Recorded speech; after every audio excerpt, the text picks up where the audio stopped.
Deus não ficou em silêncio. Além de tudo que a criação anuncia sobre ele, houve um modo mais próximo e mais claro pelo qual Deus decidiu se dar a conhecer, e é disso que vamos tratar agora, a revelação especial. É aquela em que Deus fala diretamente, na história de um povo, na sua palavra e, acima de tudo, na pessoa do seu filho. O autor de Hebreus resume isso de maneira bela ao dizer que, depois de falar aos pais pelos profetas, nestes últimos dias Deus nos falou pelo Filho, a quem constitui o herdeiro de todas as coisas. Nesta aula, nós vamos entender por que essa revelação é necessária, de que maneiras ela nos chegou e por que só nela conhecemos a Deus como Redentor, e não apenas como Criador. Aula 1.5. Revelação especial: Deus fala em Cristo e na Escritura. Vale mesmo parar nessa pergunta. Um pôr do sol, o céu estrelado, a ordem do mundo, tudo isso aponta para um Criador poderoso, e a pessoa mais simples percebe isso. Então por que não bastaria olhar para a natureza e viver em paz com Deus? A resposta que vamos encontrar é que a criação nos diz muita coisa verdadeira, mas não nos diz o essencial. Como um pecador pode voltar para Deus e ser salvo? Para saber isso, precisamos de algo mais. Precisamos que o próprio Deus fale, e é exatamente o que ele fez. Nesta aula, nós temos 4 alvos. O primeiro é compreender o que é a revelação especial, esse modo particular pelo qual Deus se dá a conhecer, e por que ela é necessária. O segundo é entender por que a revelação geral, depois da queda, deixou de bastar para a nossa salvação.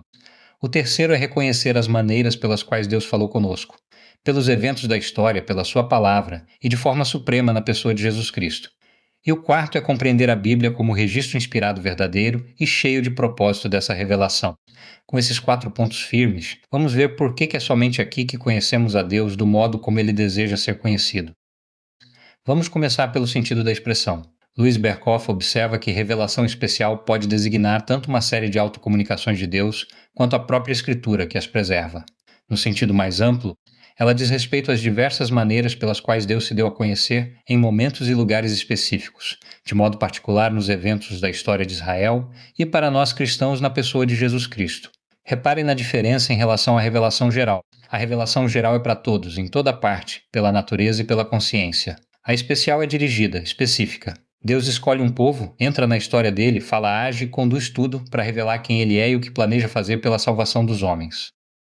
Alguém poderia pensar assim: se essa revelação foi dada a Israel num tempo distante, então ela ficou presa lá, e não tem nada a ver comigo hoje. Henry Essen responde a essa dúvida. Ele lembra que, apesar de dada em momentos especiais e a povos específicos, a revelação não fica necessariamente presa apenas àquele momento e àquele povo. Ou seja, aquilo que Deus revelou na história de Israel, e sobretudo em Cristo, alcança pessoas de todas as épocas e de todos os lugares. A palavra que veio a um povo se tornou uma fonte de conhecimento de Deus para todas as gerações, inclusive para nós, que a lemos tantos séculos depois. Nada daquilo se perdeu, tudo chegou até aqui. Por que precisamos de uma revelação especial? A razão principal está na queda. Quando o ser humano pecou, ele perdeu a relação que tinha com Deus antes do pecado, como lemos nos primeiros capítulos de Gênesis. E a queda não afetou apenas essa relação.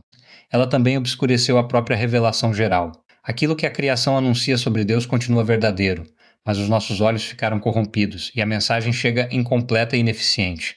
Pela natureza, o homem ainda pode saber que Deus existe, que foi ele quem o criou, que deve obedecer-lhe e que pecou contra ele. Mas há uma coisa decisiva que a natureza não ensina: como se reconciliar com esse Deus. E é justamente aquilo de que mais precisamos. Norman Geisler ajuda a ver a diferença de maneira bem clara, e vale colocarmos as duas lado a lado. De um lado, a revelação geral. Pela criação, ela mostra que Deus existe e que ele nos fez, deixa claro que devemos obedecer-lhe e revela que pecamos contra ele. É verdadeira, mas para por aí. Não ensina como nos relacionar com ele nem como sermos salvos. De outro lado, a revelação especial. Ela desvela o Deus Redentor, e não apenas o Criador. Nela, Deus dá a conhecer a sua graça, o seu plano de salvação e a unidade da sua própria vida, coisas que nenhum pôr do sol é capaz de anunciar. Uma nos diz que Deus está lá, a outra abre o caminho de volta para ele em Cristo. Ouça de novo, agora nas palavras do próprio Geisler, porque a frase é preciosa. Mesmo que a revelação geral manifeste Deus como Criador, ela não o revela como Redentor.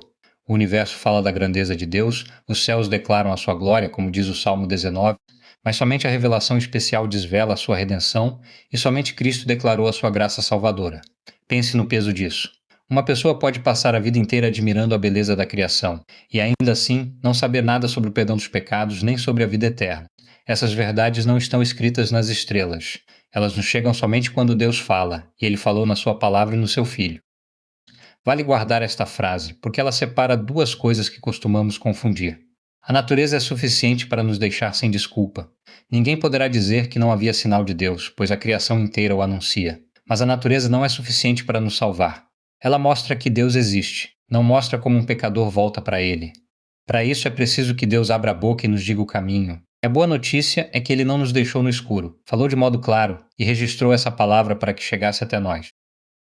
Há um detalhe que muda tudo. A revelação especial não é uma descoberta que o homem faz de Deus, como quem finalmente decifra um enigma por esforço próprio. É o contrário.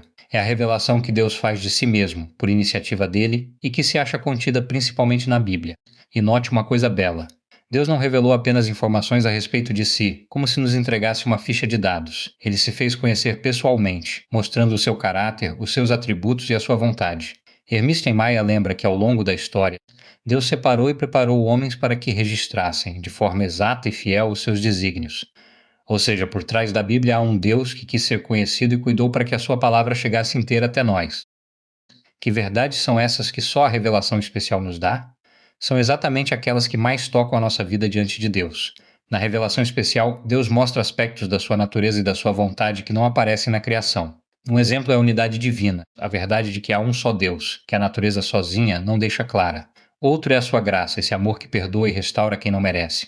E o maior de todos é o seu plano de salvação, todo ele apontando para Cristo. Perceba, não são detalhes acadêmicos reservados a estudiosos. São as verdades das quais depende a nossa esperança. Sem elas, saberíamos que há um Deus, mas não que Ele nos ama e preparou um caminho de volta para casa. De que maneiras, então, Deus se deu a conhecer? Podemos apontar alguns modos principais. O primeiro são os eventos históricos. Deus age dentro da história de um povo real, chamando, libertando e guiando, e nesses atos ele se revela.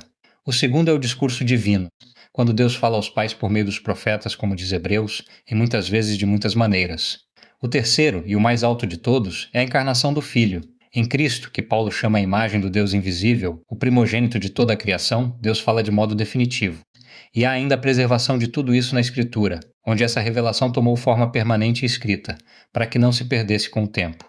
História, palavra, o Filho e o texto sagrado. Por todos esses caminhos, Deus se aproximou de nós. Este texto de Hebreus reúne quase tudo o que estamos vendo.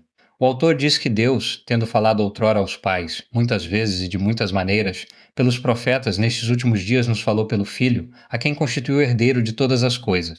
Veja como há um antes e um depois. Antes Deus falou aos poucos, por muitos mensageiros ao longo dos séculos. Depois, na plenitude do tempo, ele falou de uma vez por todas no seu próprio Filho. É como uma revelação que vai crescendo passo a passo até chegar ao seu ponto mais alto em Jesus. Por isso dizemos que a revelação especial é progressiva. Ela avança na história e encontra o seu ápice em Cristo, a palavra que Deus tinha a nos dizer. R.C. Sproul chama atenção para uma bela ligação entre duas coisas que Deus nos deu. De um lado temos a palavra escrita, a Bíblia, que nos traz a revelação especial. De outro temos a palavra encarnada, que é o próprio Cristo, aquele de quem a palavra escrita fala do começo ao fim. As duas não competem entre si, elas se apontam uma para a outra. A Bíblia existe para nos levar a Cristo, e é em Cristo que entendemos por que a Bíblia foi escrita. Quando lemos as Escrituras, portanto, não estamos apenas estudando um livro antigo. Estamos sendo conduzidos a uma pessoa, ao Filho de Deus que veio até nós. Ler a Bíblia sem chegar a Cristo é parar no meio do caminho. João descreve esse ponto mais alto com palavras que nunca envelhecem. O Verbo, isto é, a palavra eterna de Deus, se fez carne e habitou entre nós, cheio de graça e de verdade, e nós vimos a sua glória. Pare um instante no peso disso. O Deus que ninguém jamais viu se tornou um homem que podia ser visto, ouvido e tocado. A revelação que antes vinha por profetas e por eventos, agora tem um rosto. Quem quisesse saber como Deus é, bastava olhar para Jesus. Em Cristo, Deus não apenas mandou um recado sobre a sua graça. Ele veio em pessoa ser a graça no meio de nós. É a revelação levada ao seu limite.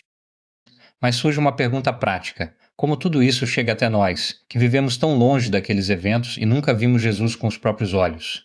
Louis Berkhof responde. Ele diz que, em geral, a revelação especial de Deus assumiu uma forma permanente na Escritura e foi assim preservada para a posteridade. Ou seja, Deus não quis que a sua revelação dependesse do boca a boca, sempre sujeito a se perder e a se distorcer. Ele fez com que fosse registrada por escrito para durar. É por isso que hoje seguramos a Bíblia nas mãos. Nela está guardada, de forma firme e confiável, a revelação que Deus fez de si mesmo, a mesma para todas as gerações. A revelação especial guardada na Bíblia tem algumas marcas que vale conhecer. Ela é verdadeira. Jesus ora ao Pai em João capítulo 17, dizendo que a sua palavra é a verdade. É aquilo em que podemos apoiar a vida inteira sem medo. Ela é progressiva. Deus a revelou aos poucos, ao longo da história, como vimos em Hebreus, até que tudo desembocasse em Cristo. E ela tem um propósito bem definido. Paulo diz a Timóteo que as sagradas letras são capazes de nos tornar sábios para a salvação, e que toda a Escritura é útil para nos preparar para toda boa obra. Ou seja, a Bíblia não foi dada para satisfazer a curiosidade, mas para nos conduzir à salvação e formar a nossa vida. Verdadeira, progressiva e com propósito. É assim que Deus nos falou. Fixe também esta ideia, porque ela resume o coração da aula. Somente através das Escrituras o homem pode ter o conhecimento correto de Deus. Não é que a Bíblia seja um caminho entre outros. Ela é o registro inspirado por meio do qual Deus escolheu se dar a conhecer da maneira certa.